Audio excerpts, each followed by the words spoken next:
Vous vous connaissez tous les deux, non? Du coup, on aimerait savoir comment s'est fait la rencontre entre vous deux. So you know each other. How could you explain how you guys met? You know each other, right? Yes, we do know each other.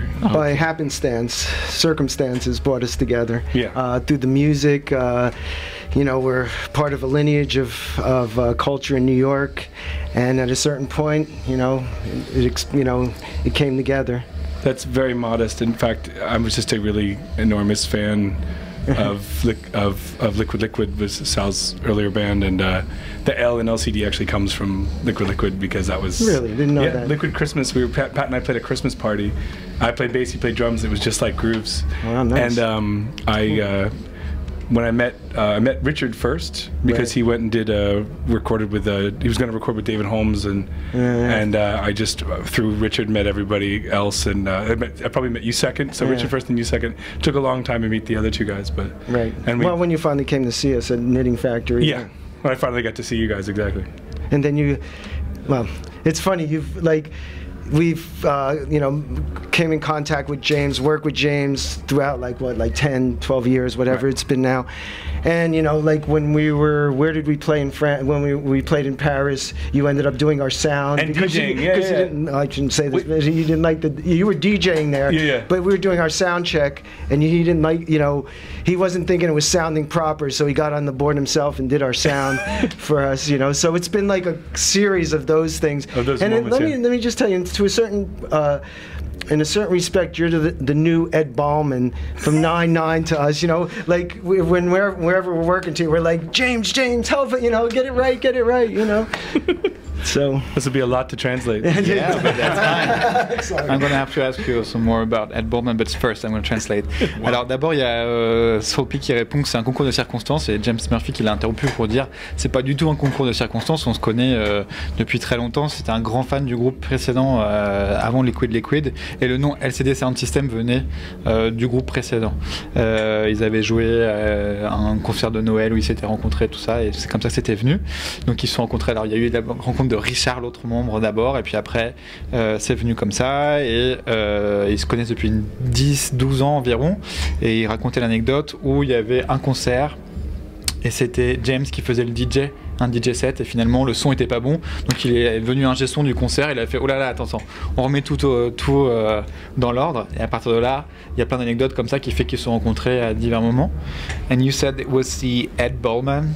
Yeah, Ed Ballman was you know, he's the founder of 9/9 Records, who originally released the Liquid Liquid ESG and everybody else. He was also our manager and our producer, and just kind of our Uncle Ed. Alors donc en fait il y a eu une personne importante qui était Ed Ballman, qui est le fondateur de 99 Records et qui était le manager et le producteur aussi de Liquid Liquid. Alors du coup Liquid Liquid dans les années 80 à New York, LCD dans les années 2000 à New York aussi, vous pensez avoir vécu des expériences similaires tous les deux? So Liquid Liquid was in the 80s in New York, and LCD Sound System was more in the 2000s in New York. Do you think you had similar experience in New York, or was it different? I would think it'd be a very different experience. I mean, like we had similar like goals and maybe like hearts or like musical hopes, but I think they're very different time periods. Like, don't you think, like New York, like absolutely, in kind of a gigantic way? Yeah, but culturally speaking, I don't know. I mean, I think our relationship to the culture was fairly similar in that we tapped in, either consciously or unconsciously, tapped into a certain zeitgeist of where the musical culture needed to go. Right. You know, and we did it. You know, we just did it single-mindedly and in a pretty organic way. I think the biggest difference is, in some ways, is that you guys, I feel like, invented something like something yourselves, and I feel like I think it's the generation like that 2000s of like the new kind of internet generation. Like I was more like curating things that moved me, and I think that's a pretty significant difference of, like, you know what I mean, like Yes, well, back in the early 80s, late 70s, you weren't so aware of what everybody else was doing, or, you were into your scene. Because it wasn't on the internet. Right, yeah, it wasn't on the internet, and so in order to find out about something, you had to go and be there and talk to people, and everybody, you only could do so much, so everybody was kind of in their little world, and particularly with Liquid, we were like self-contained. Like, now it might seem we were part of a scene, but you guys weren't even in the city most of the time. No. Yeah. Well, no, we were. I mean, that's where our base was. Right. But yeah, we were just very self-contained and trying to do. Like, at a certain point, I even stopped listening to things that sounded like us, so I wouldn't be influenced by it. Okay. I purposely stopped so that you could. That's very nice of you. I appreciate it. Donc les expériences, elles sont vraiment radicalement différentes en termes de lieux, parce que New York n'a rien à voir. Il y a un gouffre entre le New York des années 80 et le New York des années 2000, mais les espoirs et les buts étaient les mêmes, ils étaient identiques. Et il y a une relation finalement qui s'est créée à travers la culture et l'objectif qu'ils avaient, et il y a un lien très fort. Selon James Murphy, Liquid, en fait, ils ont inventé des choses, et lui, il a ces générations internet. Donc du coup, c'était beaucoup plus facile de trouver les sons sur internet et d'aller trouver que d'aller dans les lieux, les concerts, les salles, tout ça. Dans les années 80, il n'y avait pas ce lien internet qui permettait justement, qui est beaucoup plus facile pour trouver les sources. Et il fallait être sur place, il fallait rencontrer les gens pour justement trouver tous ces sons. Et on était dans son propre monde. Et Liquid, ils ont même ils s'étaient même en vase clos et presque de façon tout à fait assumée pour ne pas justement à un moment être influencés par le monde extérieur. Et bon, ils étaient basés à New York, mais ils n'étaient pas non plus tout le temps en ville. Alors on va quand même parler de New York. Là il y a une thématique en ce moment ici au 106 qui s'appelle Mythomania, qui tente de rapprocher la musique rock avec les mythes.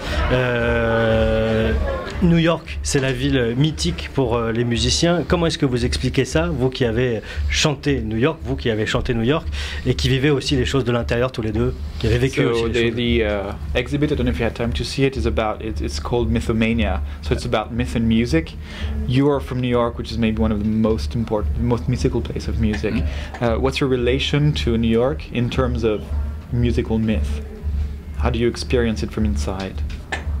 Well, I mean, I speak for myself, maybe James feels this, we're like way too close to like see the mythology of it. We're just trying to create some culture, and if people want to mythologicize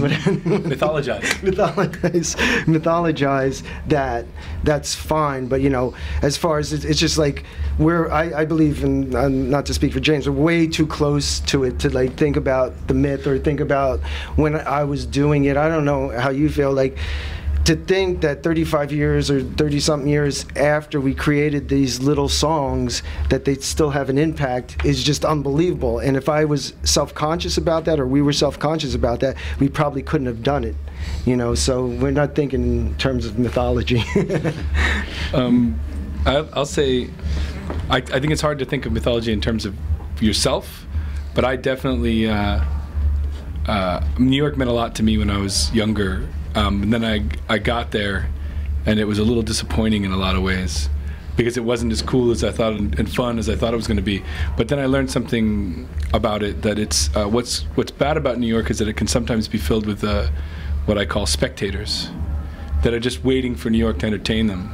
But what's great about it is if you decide to do something, there's enough people there that someone's going to be interested and be the spectator or participant in what you want to do. I think that's hard to mythologize. That's hard to like understand that from the distance. That like the things that come out of it make you always feel like, oh, it's just always been this amazing hotbed of things, and sometimes it just sucked. Right. But it's always available to you to do something. And there's also a critical mass of creative people there that you could always tap into. Yeah. But can I just add one short thing? Is that when we first got to New York wasn't looked at as this awesome place. I mean, in certain circles, like most people would say to me, "Why are you living in that place?" What year? 79, and like it was like. I just landed in New York because I'm kind of from there, and as soon as I spent any amount of time there, I thought it was the most awesome place. And the thing is, even I'm talking too much. No, that's fine. Even aside from the musical and art culture, you could like for a couple of years. In my time in New York, I just totally went underground. And I just read and went to bed early and got up early. But it was at that time, you still could get so much out of the city. You could learn so much. You could become in contact with such characters that you didn't even have to go out at night. You could just, go to the grocery store and have this amazing experience. And I don't know if that's so true anymore. No. Alors le mythe, la première chose qui recoupe tous les deux, c'est que c'est difficile ils n'ont pas de recul par rapport à leur propre mythe en fait. Le mythe on le voit un peu chez les autres, donc chez Liquid c'était trop, c'est vraiment il y a un manque de recul. Et puis par contre ce qui est incroyable, c'est qu'ils ont fait des morceaux pendant 35 ans et de se dire que ça a encore un impact aujourd'hui, ça c'est incroyable, mais en même temps il faut avoir une distance par rapport à ça, parce que si on en est trop conscient, c'est pas forcément un moteur pour avancer en fait, ça peut avoir un côté impressionnant. James Murphy, lui, quand il était plus jeune, New York, c'était vraiment quelque chose d'énorme. Et quand il est arrivé, il a d'abord été déçu, parce que c'était pas une ville aussi cool que ce qu'il avait espéré. Et il y a ce qu'il appelle les spectators, donc vraiment c'est des gens qui sont là pour regarder et qui attendent vraiment un truc New York, une espèce de label New York en fait. Et mais en même temps, tu trouveras toujours à New York une personne intéressée par ton projet. Et ça, c'est quelque chose qui est repris par Soul P après un peu. C'est vraiment le côté, si tu as un projet intéressant, il y aura toujours quelqu'un pour s'y intéresser et quelqu'un pour t'écouter. Il y a le plus intéressant, c'est la possibilité et l'accessibilité des choses en fait. Il y a toujours un échange qui est possible et en même temps, à la fin, pour les Liquid, ils sont arrivés en 79 à New York, et en 79, il y a plein de gens qui lui disaient mais pourquoi tu vas à New York? Ça n'avait pas l'attrait que ça a aujourd'hui.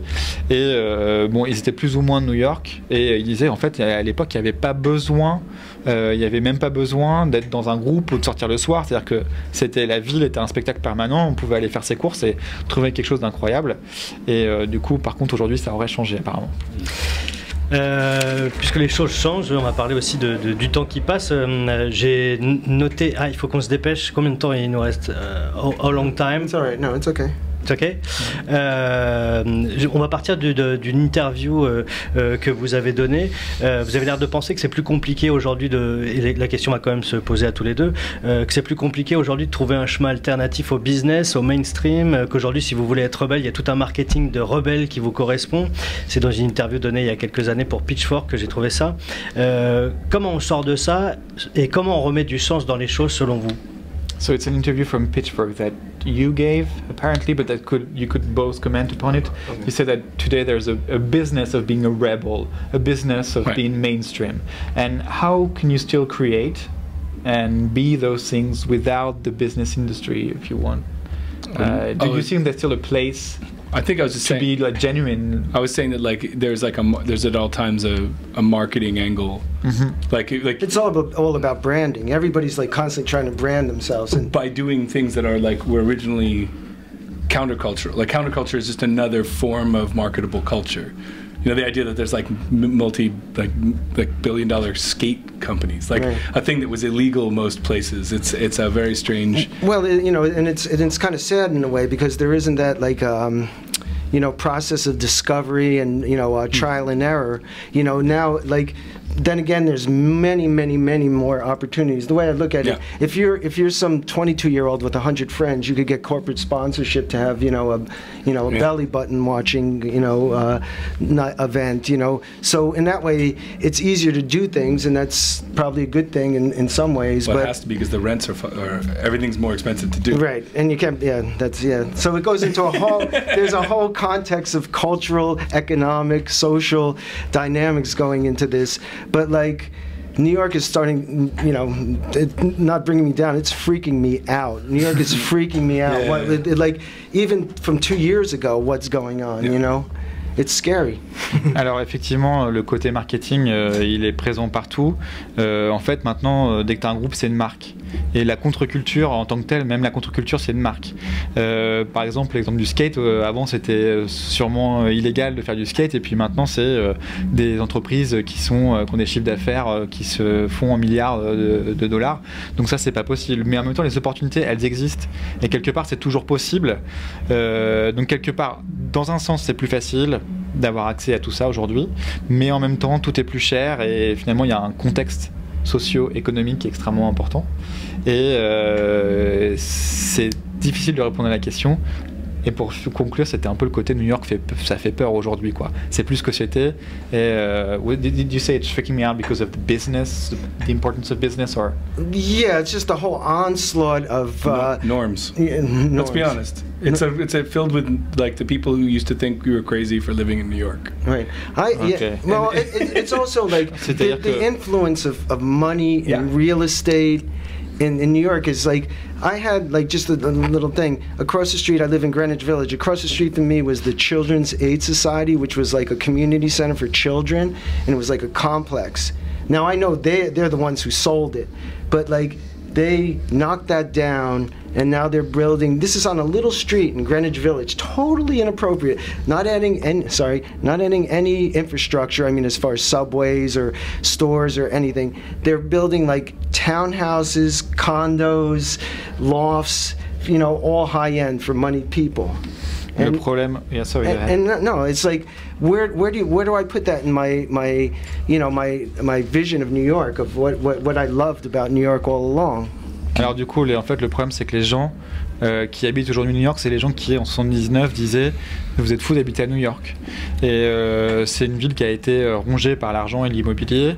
Et par exemple, il y avait un centre social pour les enfants juste à côté dans Greenwich Village, qui est un peu la contre-culture, le centre de la contre-culture à New York.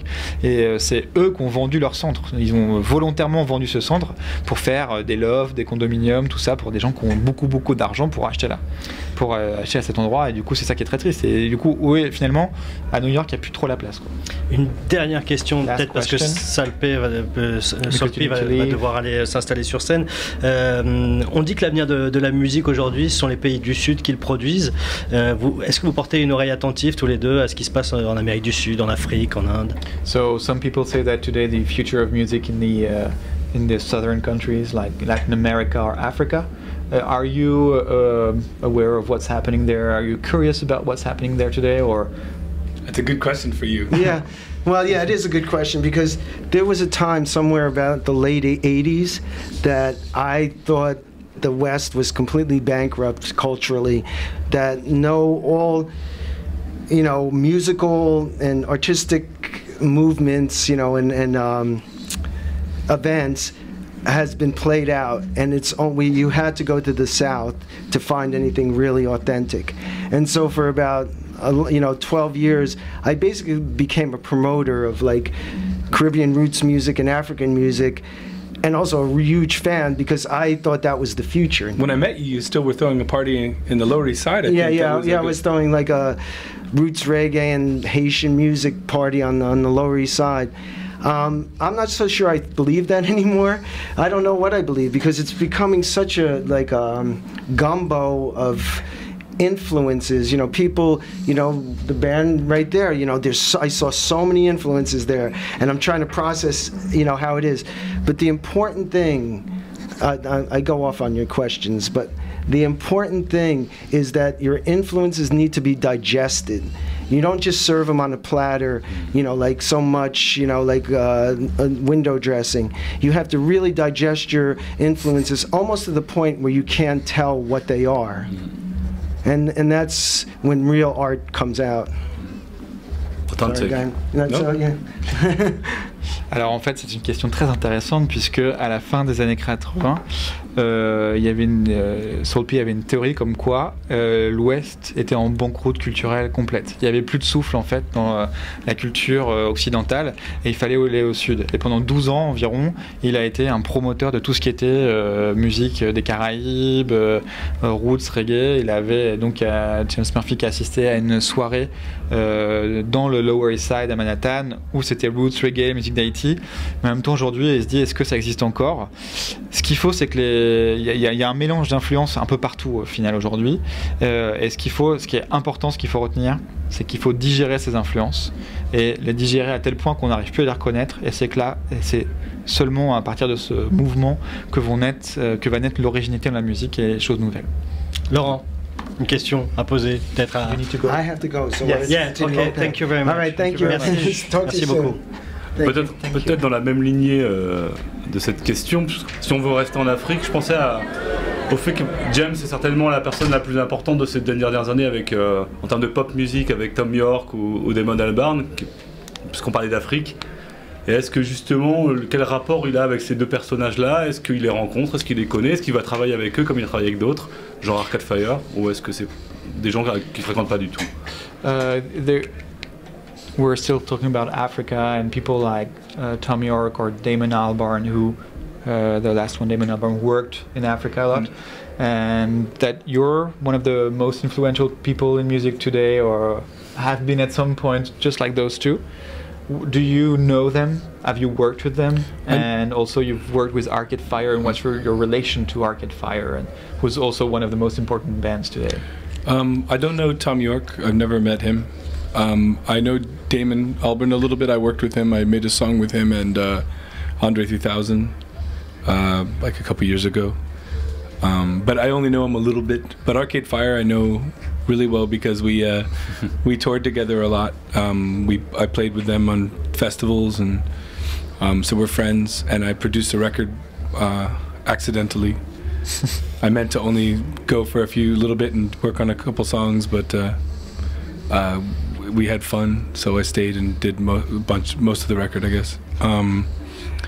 But I don't know, like my relationships with them are all, like my relationship with Arcade Fire is really personal. It's just like they're my friends. I don't really think too much about whether they're really important. To, you know, like how our importance relates. It's not something I ever think about. It's a hard question for me to answer because I don't think about it like in those terms very much.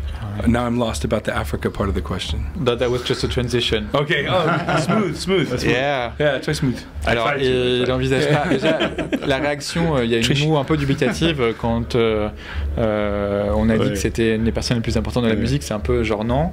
On revient au côté, le recul qu'on prend par rapport à ça. Tom York, il l'a jamais rencontré.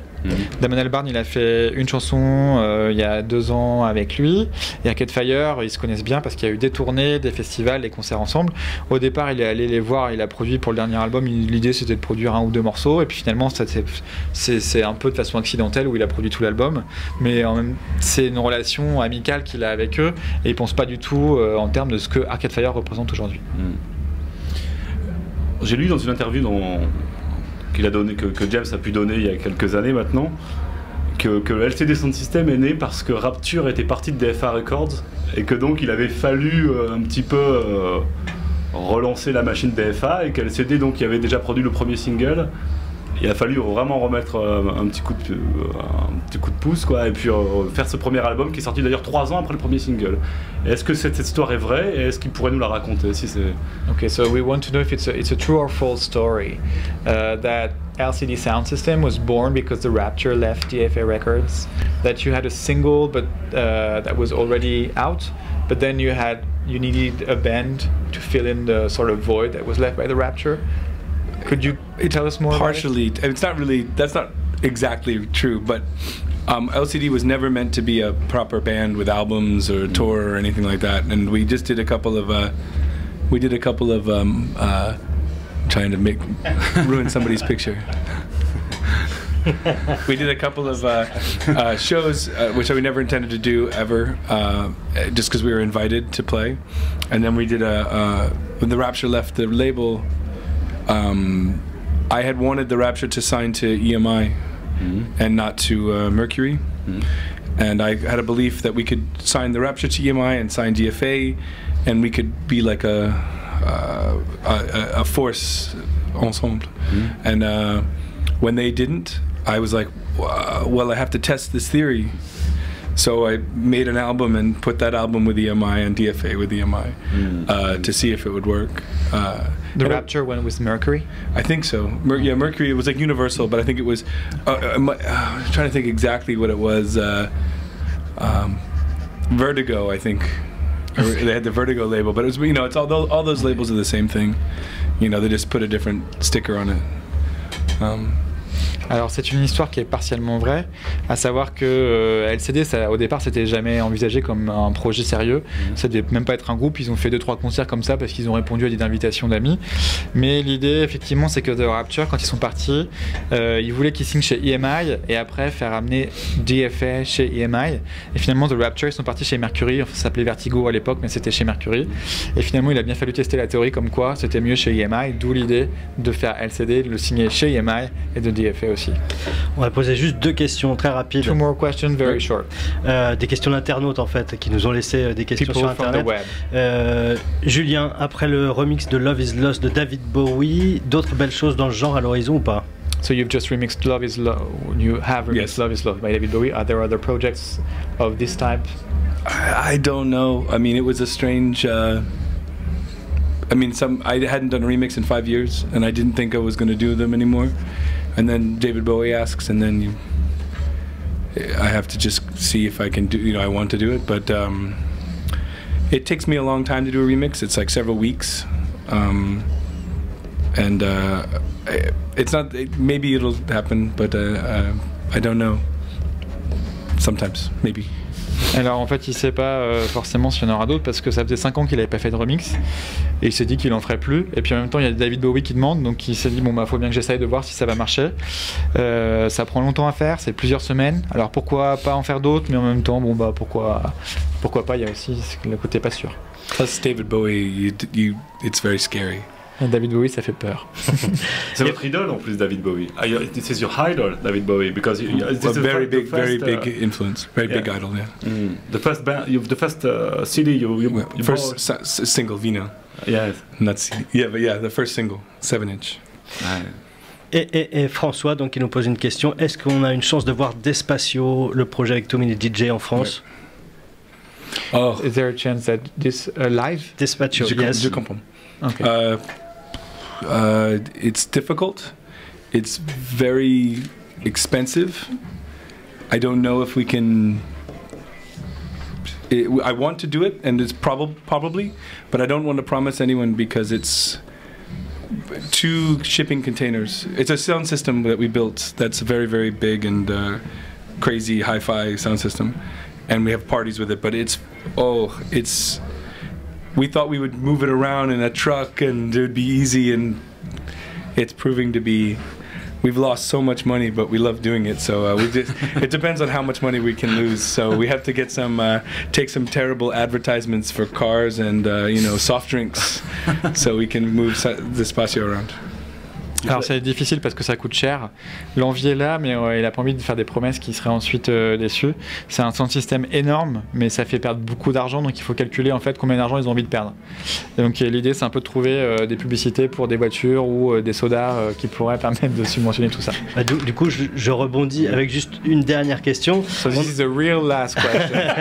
On en est où du projet du métro new-yorkais, alors qui pourrait peut-être payer cette histoire de tournée? So the New York subway project, is it still happening? Maybe it could give you the money for that. Okay, it's not. Oh no, the Metro subway project will lose money. Ok, c'est encore un projet qui va perdre de l'argent, le métro. It's donc un project public, and it's only, we don't know if it can happen. I'm trying, and I had to make a public plea. That's what. So the things on the press, it's just me asking, like hoping that people will support, so that some politician or someone with the ability to make the decision will say, oh yes, we should do this, because it's very bureaucratic. The New York subway system is a very complex bureaucracy. That's very difficult to make things happen, because it's not the city, it's not the art program. There's a Metro art program, which has nothing to do with the turnstile. The turnstile is mechanical, which is part of the revenue system. So it's like 5, and then there's the city, the state, the Metro, the Public Art Fund, and the revenue. And they're all separate systems that all have to go, yes. It's like picking an ancient lock. Alors en fait c'est très compliqué. Il sait pas non plus parce que il faut demander de l'argent. Il a demandé de l'argent dans la presse pour que le projet puisse se monter et pour qu'un homme politique à un moment dise bon bah oui ok on prend la décision de le faire. Mais c'est une bureaucratie très complexe parce qu'il faut 5 accords en fait entre la ville, l'État de New York, le métro. Mais alors il y a les gens qui vont donner des sous pour l'art dans le métro mais qui sont pas les mêmes qui vont garder les revenus des billets. Donc il faut convaincre tout le monde et il faut qu'il y ait 5 personnes qui disent oui pour que le projet puisse se faire. C'est un peu utopique. Très bien, on espère que ça se fera quand même. Merci beaucoup.